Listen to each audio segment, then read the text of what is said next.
You find me no matter where I am. Hello, Bo. Hey, my name is Brooke. Welcome back to my channel. My name is Brooke. Ow, start that over, because I lost the process. Today we are going to do a little bit of a repotting announcement and a chop. So if you have not yet, be sure to subscribe to my channel so you can be up to date on all my latest videos. Our recurring viewer, thank you so much for coming back and watching another video. Today it's going to be a quick video. I moved my plants, my greenhouse from outside to inside, and I also moved plants that I had outside, which were two. I already did a video on this showing which two made it through the winter and which two didn't.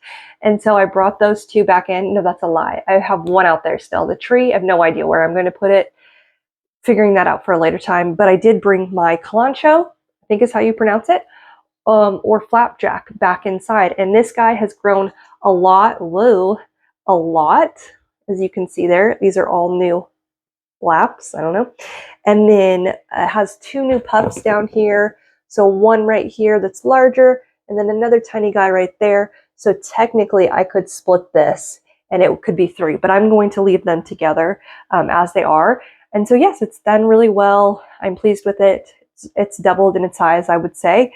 And so I'm going to just pot it up now into actual soil mix and place it right here below my Jose Bono, which is going to get light from my Sansi light, which is right up there. And we'll see how it does through the winter time. Then I am going to officially chop this reverted Jose Bono. So it's definitely reverted. If you've been on my channel, I have shown this before. I got this several months ago. I couldn't even tell you how long ago I got it, but I noticed that, well, no, that's not true. I didn't notice. I forgot to water it, or I failed to water it while I was on vacation. Came back, it had probably been dry for 3 days, and I will tell you, these guys do not like to dry out. And so it dried out and all of it started to droop. The leaves yellowed, they fell off and died off. And so here we are left with this, but it was already reverting back to its just all green state. And so I stuck it under my grow light, hoping it would come back, and it has not. And so it's continued to push out a lot. I actually chopped it back. And so there are there are two cuttings in this one pot. I can't remember if I have another one floating around somewhere or not. I feel like maybe not. I think I potted them back up. But it's grown really well. So these are the newest leaves that it's pushing off for this one shoot, the original mother shoot. And then it has this new leaf over here that's coming off of the propagation. So it's still doing well, it's growing, but I'm officially just gonna chop it because I got an actual Jose Bono. So an actual Jose Bono. I got a so far not reverted Jose Bono, and look how pretty this is. So this is the this is not half moon, but it's a beautiful white leaf. This is an all white leaf, but this variegation is what I would prefer to have. Like this steady variegation is so pretty, and it's actually sustainable to the plant versus this is not sustainable to the plant. But we'll see how it grows. I picked this up at Suburban Plants and it was $50. So I think that's what I think I actually paid $60 for this guy that reverted. And so yes, $50 from Suburban Plants, Suburban Plants in Mesquite. So we'll see how this grows. I do need to repot it, but the soil is wet, and so I'm going to wait till it dries out. I typically do that with my plants. And I just don't have the moment right now, but I will see how it grows. It's very beautiful. They had a lot of these available, a lot of rare plants. Maybe I'll just share clips because I did take clips, but I forgot to post them on Instagram. So maybe I'll just post them here and you can see all the plants they had because I got another plant. Hold on, I'll get that. This is turning into a show and tell. That's actually on my wish. That's actually on my wish list. And this is a philodendron tortum. I saw this plant years ago at, where did I see it?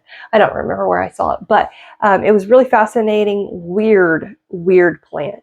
On the brink of weirding me out, but still like very interesting. And so picked this up. They finally got them in. It's been very difficult to find these. I actually found one in Florida at Native Plant Shop where I purchased my Jose Bono and my Queen Anthurium. And I thought about getting it, but it was $70 and I was already buying the Queen. And so I didn't feel like going overboard.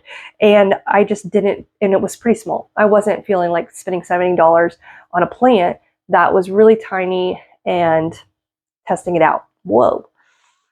Usually if I spend money on a plant, it's going to be a larger plant. But this one was $40, and so I picked this one up. This is in a 4-inch pot, but I'm really excited to see how it grows. They're very, again, very bizarre. Not for everyone. Totally get it. And I actually saw another one in Washington State while we were visiting last year and thought about getting it. It was 20% off, but I still think it was like $80. And again, so higher costing plant and not very common.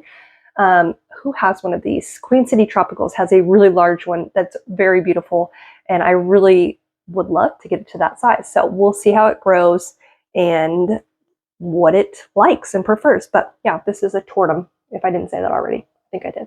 So yeah, since I got the Jose Bono, I'm going to chop this guy up and just see what happens with it, I guess. There is quite literally no variegation left on this plant at all whatsoever. And so I think it's just going to be an MB, which is what the non-variegated form of a Jose Bono is, I believe, per the internet. For the real part, I'm just going to pop this up. But I also wanted to say, if you are in the Dallas, Mesquite, wherever area, Suburban Plants, who I just shared, like that's where I got these from. They are in Mesquite, Texas. I have stocked my soil there. So they have graciously stocked my soil in store, and so you could go in the store and buy it. And so I was really excited about that. My husband surprised it with me, or for me, for our 10th anniversary. He called and asked them if they would stock it, and surprisingly they said yes. I don't know. I'm not the person that puts myself out there, and so he does that for me. But I'm really excited. So you can go purchase it in store. It's a gallon bag just like this, except the tag is prettier because I made prettier tags since it will be in store and people will see it. But really excited about that. So that's what I'm going to be potting up this plant into, is my mix. So this is good for aeroids and for succulents, cacti, anything like that. I've been using it on all of my plants for months now. And so my Thai is in it. Basically, I would say 90% of my plants are in this, 99 actually.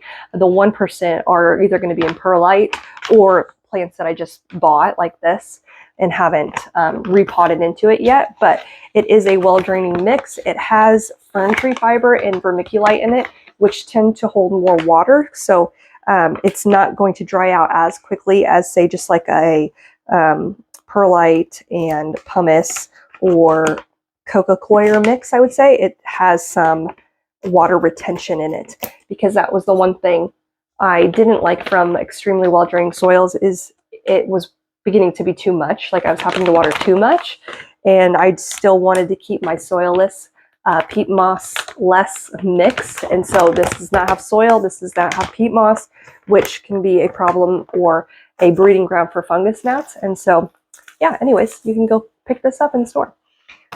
Pop it in.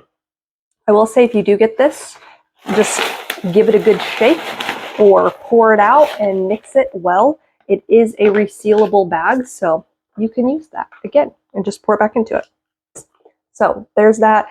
This does have a lot of little pieces in it, so if you don't want to like deal with them falling out your drainage holes, if you have drainage holes that are larger like this, you could always use a piece of netting, or like I don't even know what. I've actually seen people put like larger pieces of pumice or leca, so leca is in it, like right down in the center, and just hold it in place. That way nothing's falling out. But I just pour it in there. This guy did very well out in the summer outside. He, again, grew, doubled in size, but I watered it whenever I remembered, because I'll be honest, I don't often go outside. It's extremely hot. That's how I keep my paleness. But I would just water it when I would look outside and think, yeah, I haven't been out there in a while. Much better. He's stable now. So I will just hang him right here. I'll just put him right there. I'll have to water him, and then I will stick him in my macrame hanger right there and keep him here for the winter time. Kat, can I help you? Great. Onto this. So I've already said I'm cutting this up. I think I'm just going to take it out of the soil mix. So the good thing about this soil mix too, personally, I honestly did it with soil, but it's reusable. So the fact that they can't, or the fact that fungus gnats can't lay eggs well in this, like they can still lay eggs because you can overwater, and it's okay. The fact that it's harder for fungus gnats to produce and reproduce in the soil, which is a plus, you can reuse it. So I've just been reusing it. So I'm just going to dump it back into my bag with the rest of my soil mix, and then I'll chop this guy up and probably propagate it in, well, perlite, because that's, I think, all I have right now. They're really well rooted. Look at those roots. Those are really good. So I'm just going to chop it up. I guess I shouldn't have taken it out like that. Well, we'll see. That's a really good little cutting. So I'll keep that guy. But this is what I was more focused on, because it has an offshoot down here, which I'm not even going to touch. But I was going to chop it all the way down. So I'm still going to do that. These are a lot harder too, because the nodes, like I don't know where they are because they grow so close together. And so I'm going to take this leaf here off. And so I'll have that. This is a sheath. I'll remove that. The aerial roots are so good. I will give them that. Their aerial roots are fast growing little guys. So that's one. This is two. Maybe I'll just pot it back up. Call it a day. Okay, I think I'll just pop this guy back into the pot I just picked him out of. But I will propagate this piece right here. And then this guy, I think I'm going to pot up separately. That's that guy back up, so he'll be fine. Just keep him back in there. Put him under his grow light. He'll grow. And then I will pot this guy up separately in a pot somewhere. And then I will put this in perlite and then probably put it in my grow cabinet. And then these two guys will just grow, and this guy will be under my grow light. Well, adjacent to my grow light in my hanger. And we'll see how he does in the winter time. But hopefully he'll be okay. I don't know. Succulents are not my forte. So we'll see. Very short video. So thank you so much for watching. Be sure to subscribe. And if you're in the area, check out Suburban Plants. They have a lot of great plants and selection. So you can't go wrong. So thank you for watching, and we'll see you next time.